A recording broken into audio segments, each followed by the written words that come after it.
사랑하는 새벽나라 친구들 반갑습니다. 여러분과 함께 오늘의 말씀을 나눌 정현상 전도사입니다. 오늘 말씀은 아론과 그의 아들들이 거룩한 제사장으로 세워지기 위해 준비해야 하는 과정을 이야기합니다. 오늘 말씀을 통해 주님께서 우리에게 주시는 은혜를 나누길 소망합니다. 오늘 말씀의 제목은 세워지기 위해서입니다. 오늘의 말씀은 출애굽기 29장 10절에서 37절입니다. 너는 회막 앞에 수송아지를 가져오게 하여라. 그러면 아론과 그의 아들들이 그 머리에 안수할 것이다. 너는 회막문 여호와 앞에서 수송아지를 잡아라. 수송아지의 피를 조금 가져다가 내 손가락으로 제단 뿔에 바르고 나머지는 제단 밑에 쏟아부어라. 내장에 붙어있는 모든 기름과 간을 둘러싸고 있는 꺼풀과 두 콩팥과 그 위에 붙은 기름을 거두어 내 제단 위에서 불살라라. 단 수송아지의 고기와 가죽과 똥은 진영 밖에서 불살라라. 이것이 속죄죄다. 너는 또 수량 한 마리를 가져오너라. 그러면 아론과 그의 아들들이 그 머리에 안수할 것이다. 너는 그 순양을 잡고 그 피를 가져다가 제단 주위에 뿌려라. 그 순양을 부위별로 자르고 내장과 다리를 씻어 그 머리와 다른 부위들과 함께 놓아두어라. 그러고 나서 제단 위에서 그 양을 통째로 불살라라. 이것은 여호와께 드리는 번제로서 좋아하시는 향기요 여호와께 드리는 화제다. 너는 순양 한 마리를 가져와라. 그러면 아론과 그의 아들들이 그 머리에 안수할 것이다. 너는 그 순양을 잡고 그 피를 조금 가져다가 아론과 그의 아들들의 오른쪽 귓불과 오른손 엄지손가락과 오른발 엄지발가락에 발라라. 그리고 제단 주위에 그 피를 뿌려라.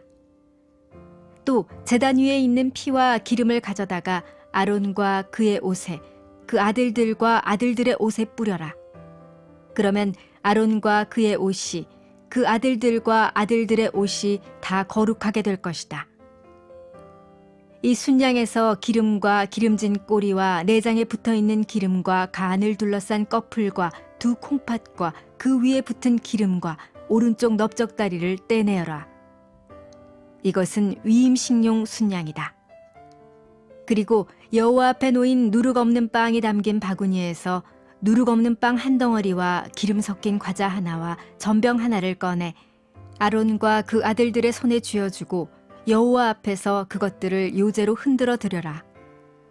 그러고는 그들 손에서 그것들을 다시 받아 제단 위에서 번제물과 함께 불살라서 여호와께서 좋아하시는 향기가 되게 하여라. 이것은 여호와께 드리는 화제다. 너는 아론의 위임식을 위해 순양의 가슴살을 떼어내 여호와 앞에 요제로 그것을 흔들어 드려라. 그러면 그것이 내 몫이 될 것이다. 너는 아론과 그의 아들들의 위임식용 순양의 부위들, 곧 요제용 가슴살과 거제용 넓적다리를 거룩하게 하여라.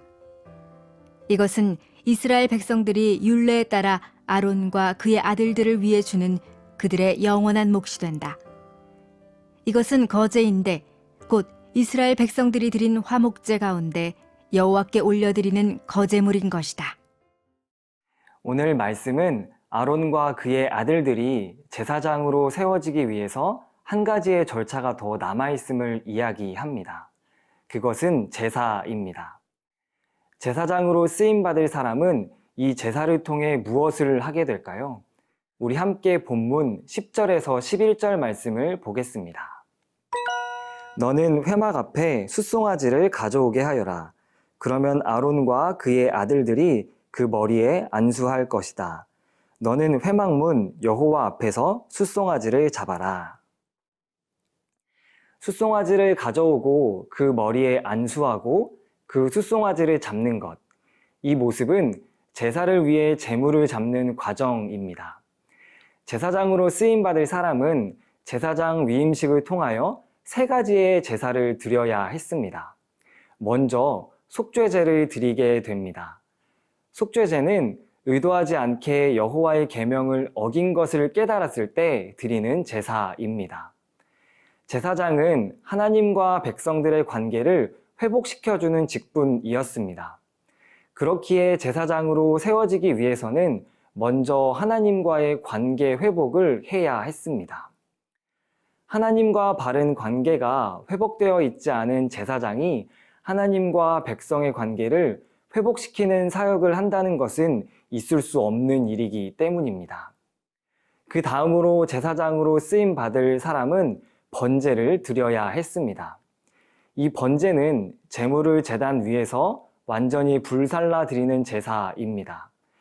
이를 통해 제사장으로 쓰임 받을 사람은 하나님께 온전한 헌신을 다짐하게 됩니다.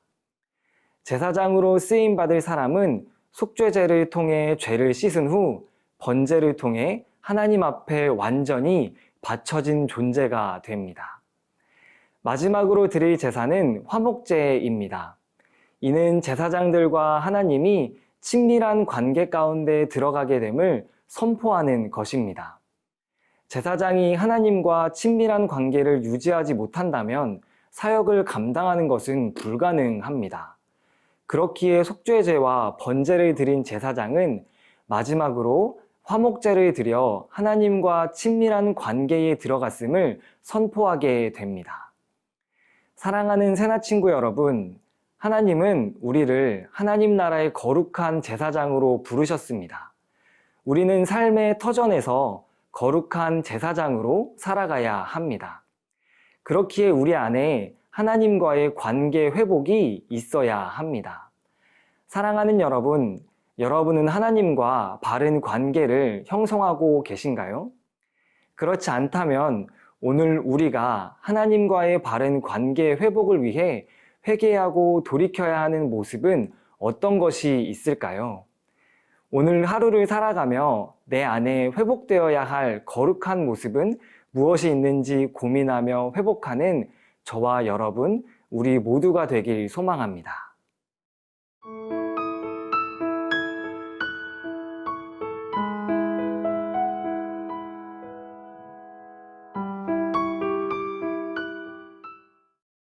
우리 함께 본문 35절 말씀을 보겠습니다. 너는 아론과 그의 아들들을 위해 이렇게 내가 내게 명령한 모든 것을 하되 그 위임식 기간은 7일이다. 하나님께서는 지금까지 말씀하신 대로 위임식을 진행하라고 말씀하십니다. 이 위임식은 무려 7일 동안 진행됩니다. 7일 동안 매일 숫송아지 한 마리를 속죄제로 드리며 위임식을 진행해야 합니다. 하나님께서 한 사람의 제사장이 세워지기 위해 이렇게 구체적이고 섬세하게 말씀하신 이유는 무엇일까요? 그것은 제사장의 직분이 그만큼 거룩하고 중요하기 때문입니다. 문득 이 제사에 대한 이야기를 보며 이러한 질문이 생길 수 있습니다. 지금 우리는 제사를 드리지 않는데 이것이 우리에게 무슨 의미가 있을까? 사실 우리는 제사장들처럼 제물을 잡아 제사하지 않습니다. 하지만 하나님이 아론과 그의 아들들에게 이러한 위임식 과정을 통해 요구하시는 삶은 지금 우리에게도 동일하게 나타납니다.